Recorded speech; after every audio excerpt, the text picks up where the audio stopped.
make Trent over here. Were you the head guy? Okay, what do you want to know? Do you think New York is lacking hardcore gyms? Planet Fitness, they're whores. The Fed shut it down? Everything is way more complicated.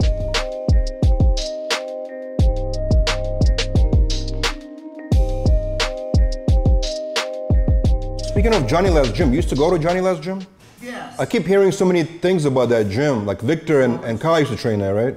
Yeah, Johnny Latz actually gave me some equipment to open up my my gym in really? Gym. He gave me some of the stuff, you know. He was a great guy. I like Johnny Latz. That gym was so hardcore. It was like it was fun, and everybody we all got along there. It was like a fun place, you know what I mean? You walk in and like, what's up, you know? And you had a lot of characters there, you know.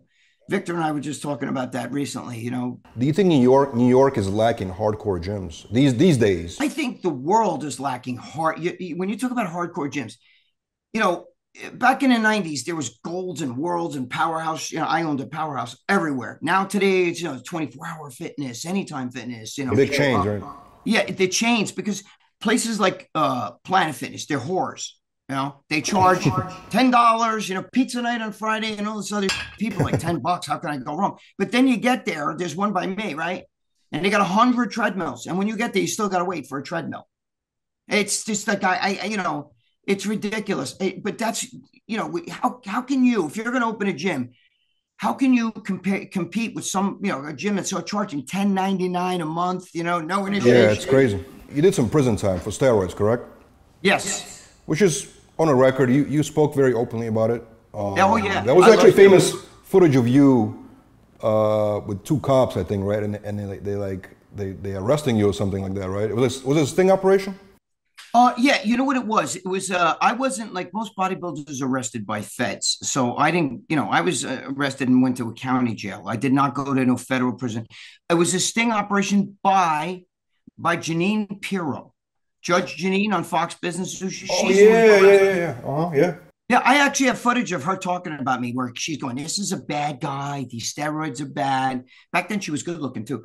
But, you know, and she was in court with me. She's tiny, man. That woman's like 5 feet tall, little, tiny little thing. She was really cute back then.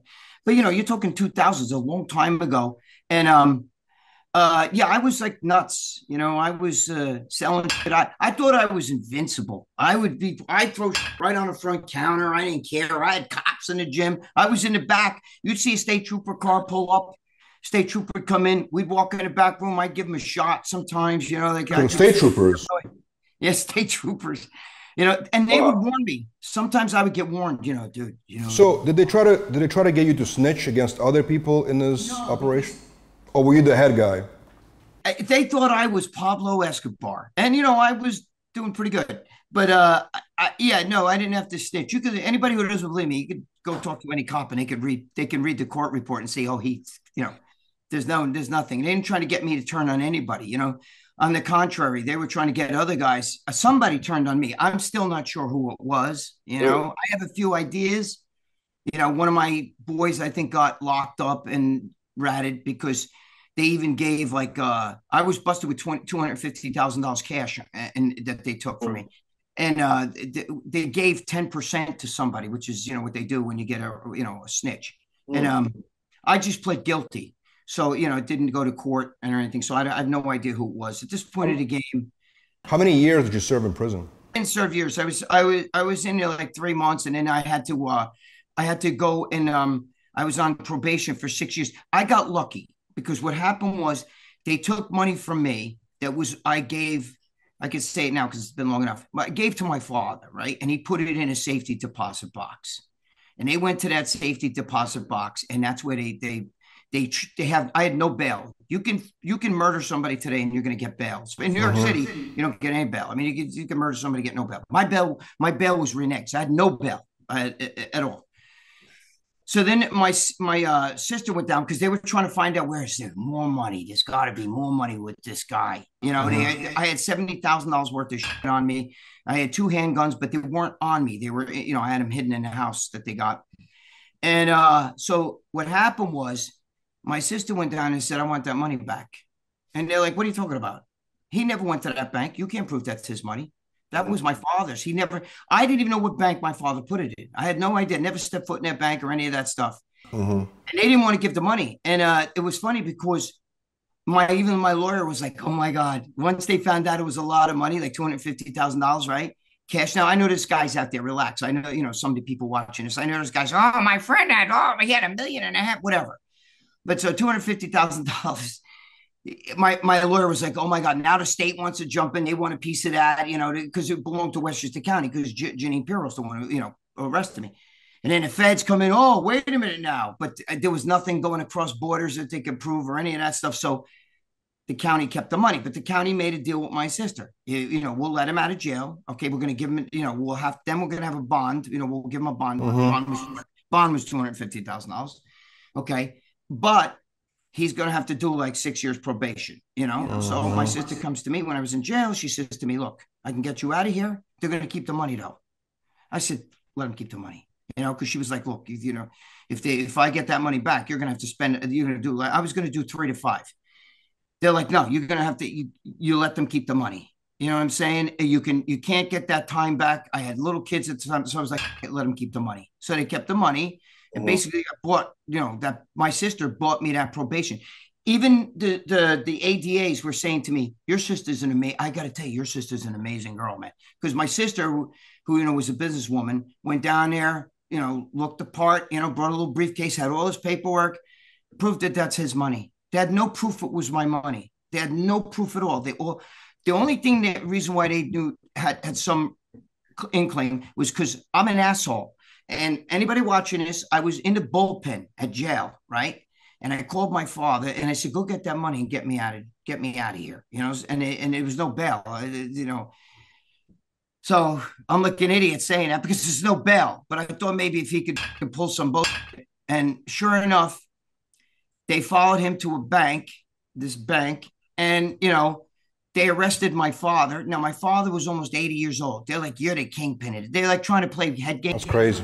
Wow. And he's like, what are you talking about? I don't even know what the hell, like he had no idea. He didn't even know I was arrested at first. You know what I'm saying? He had no idea where the money came. He just knows that I gave him money. I said, just hold this for me, Right. And basically that's how all that went down. And, you could read, it's in the court files and you could read about that and everything. So.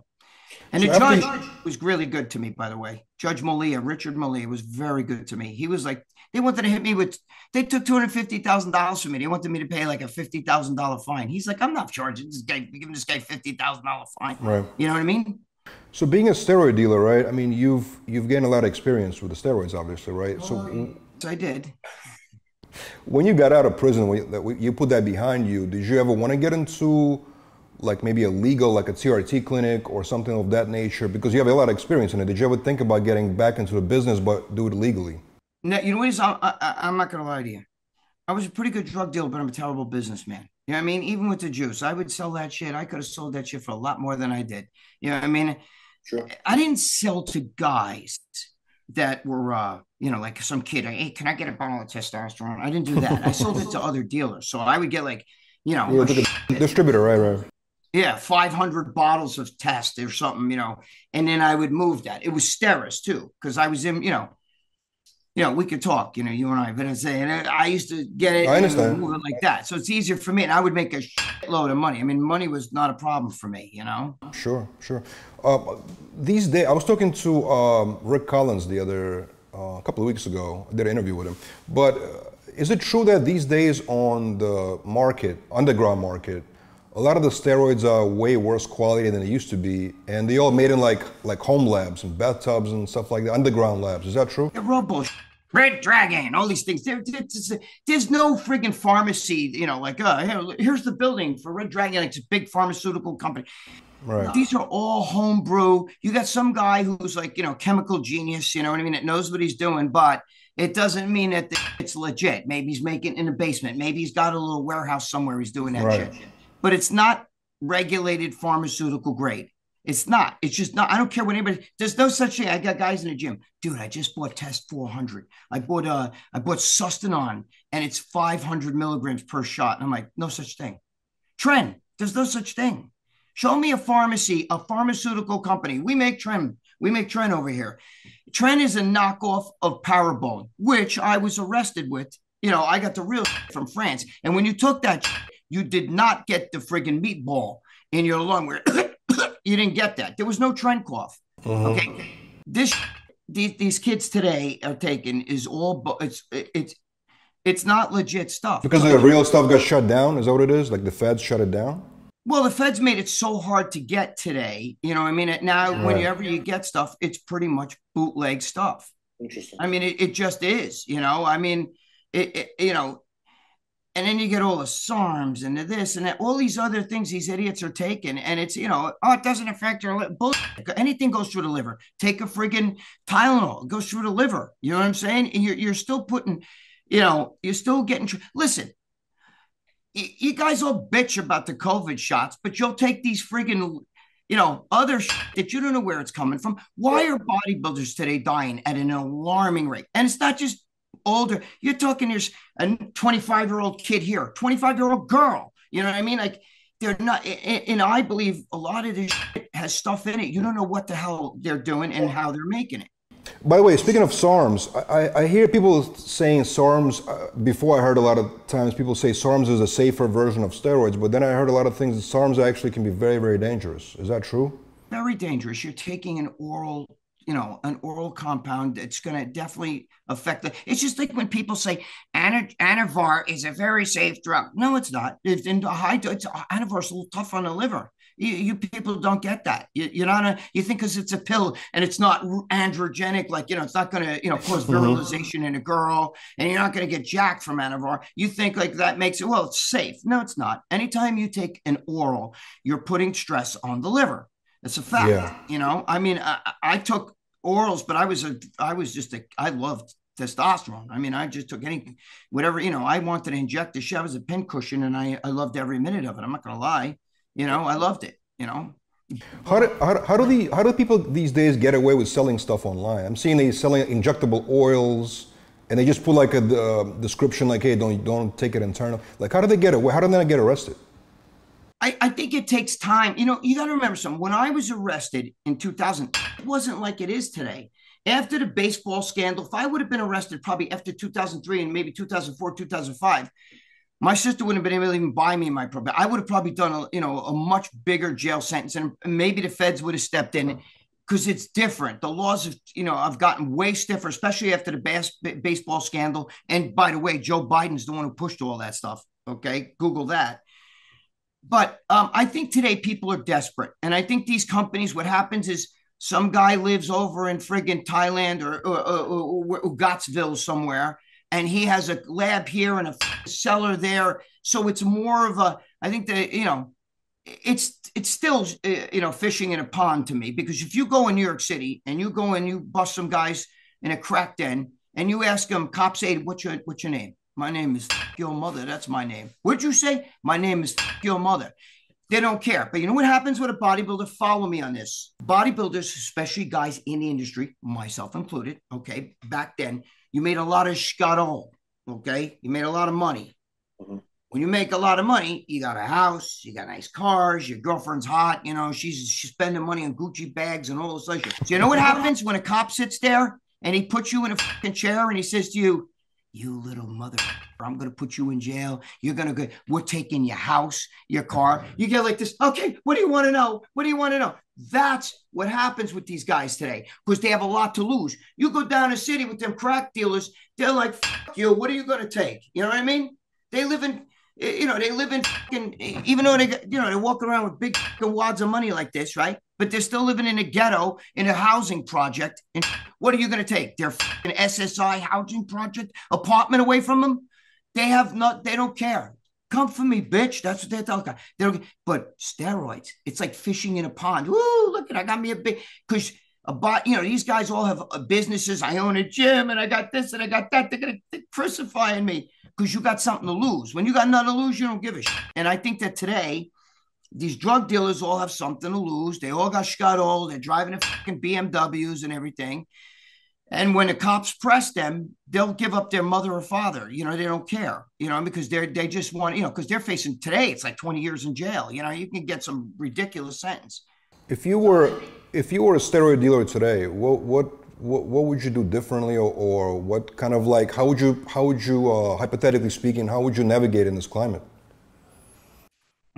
That's a tough one because see, I got legitimate. I had such a great network and I don't know if I'd be able to do it today. It's very hard because you're dealing with bootleg. These guys, I'm going to fly to Mexico. I'm going to fly here or fly there, and I'm coming back with this, or I'm having some, and they constantly losing money. I know guys have lost, like, dude, I invested like $200,000 in that. I lost the whole thing, because they're trying to get over borders. I don't know if I would drug deal today. That's a good point. It's a different animal, and there's a lot more involved. It's almost like back in the day, in Arnold's day, guys took Debo test, Primo Bondeka, like that. It was an easy thing, you know what I mean? But today, everything is way more complicated. More drugs, more this, more that. Everybody wants growth hormone, peptides, this, that, bada bing, Sure. And after a while, it's just too much. So I don't know if I would have been able to drug deal today. I wouldn't want to deal with all that European I hear shit you. from down south. That's a good point, Greg. An advocate for steroids. He passed away, He's a little bit more of a fraudster. but I like what he's doing online. Shake hands with the general. Who are very respected people in the fitness industry ended up going to prison. Want to hurt them? Sue their pocket. They'll change their ways.